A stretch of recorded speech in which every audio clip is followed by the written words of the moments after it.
This entry will contain the use of partially uncensored graphic references or imagery and offensive language that may be unsuitable for viewers.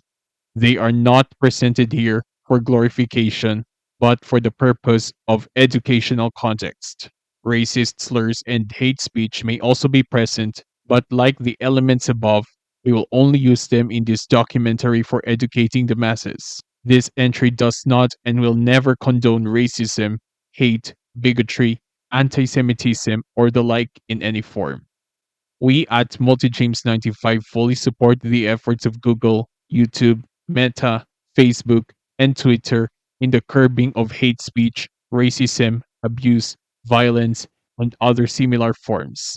However, we also stress and stand the ground that the taking down of videos intent on raising awareness and educating the masses, removing monetization eligibility, placing restrictions to the video, or even strikes on this channel, as well as the suspension or even termination of this channel or its brands intent on sharing stories to teach lessons, and also the disabling of the creator's social media accounts, of which purpose is the same as the channel's, is already contrary to the site's and company's intended goals.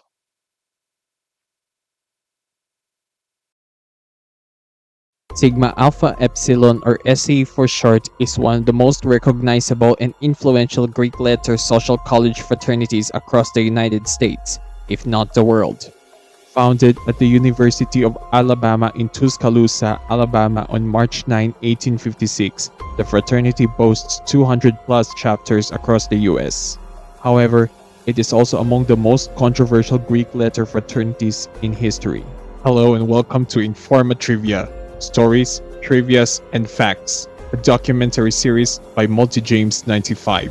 If you're new to this channel, please click the subscribe button and notification bell to get updates on this series and other content. And remember to leave a like.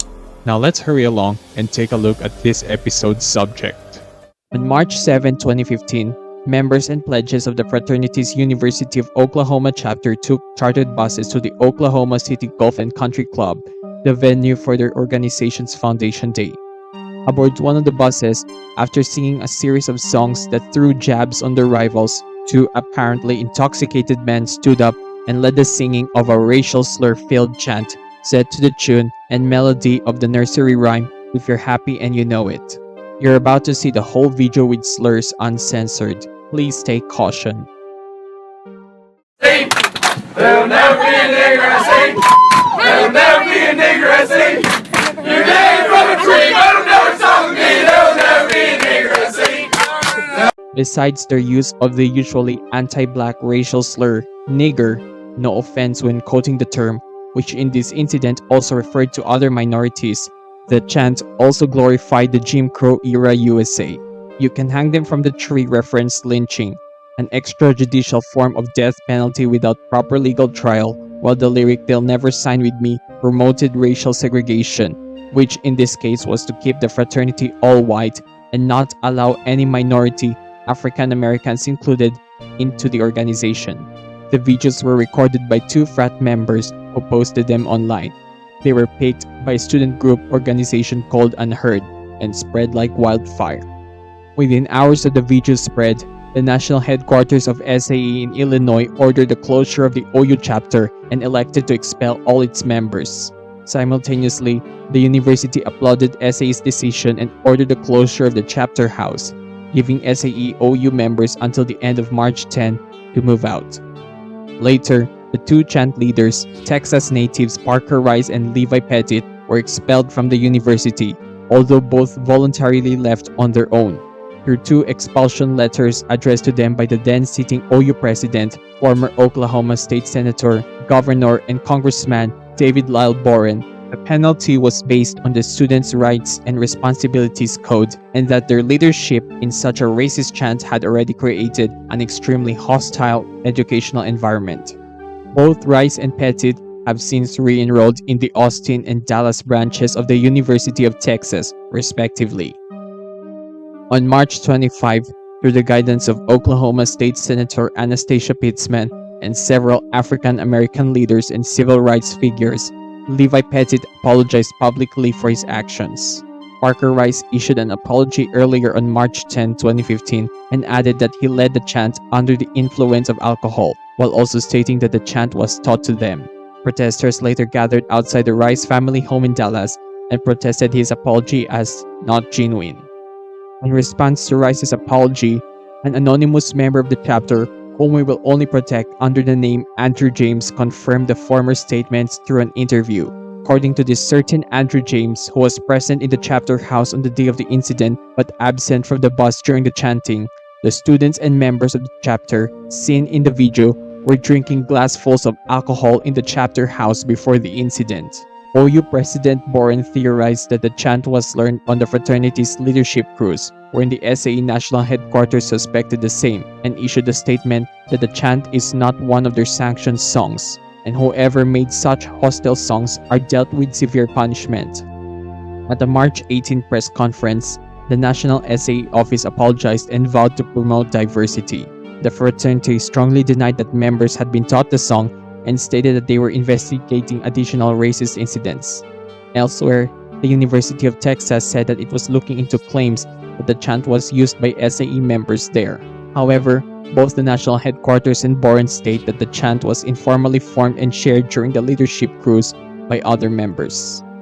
Several SAE chapters across the United States, such as those from, but not limited to Harvard, Yale, Connecticut, Dartmouth College, Oregon State University, and North Dakota, jointly condemned the incident and applauded OU and SAE national headquarters for taking steps in disbanding the OU chapter.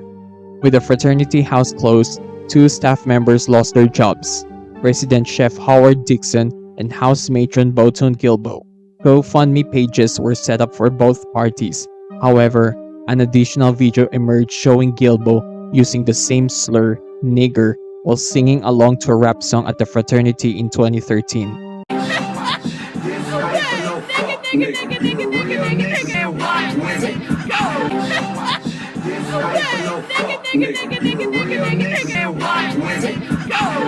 Gilbo stated that she was singing along at the time to Trinidadian American rapper Trinidad James's song All Gold Everything, which heavily uses the same racial pejorative, and apologized for any offense.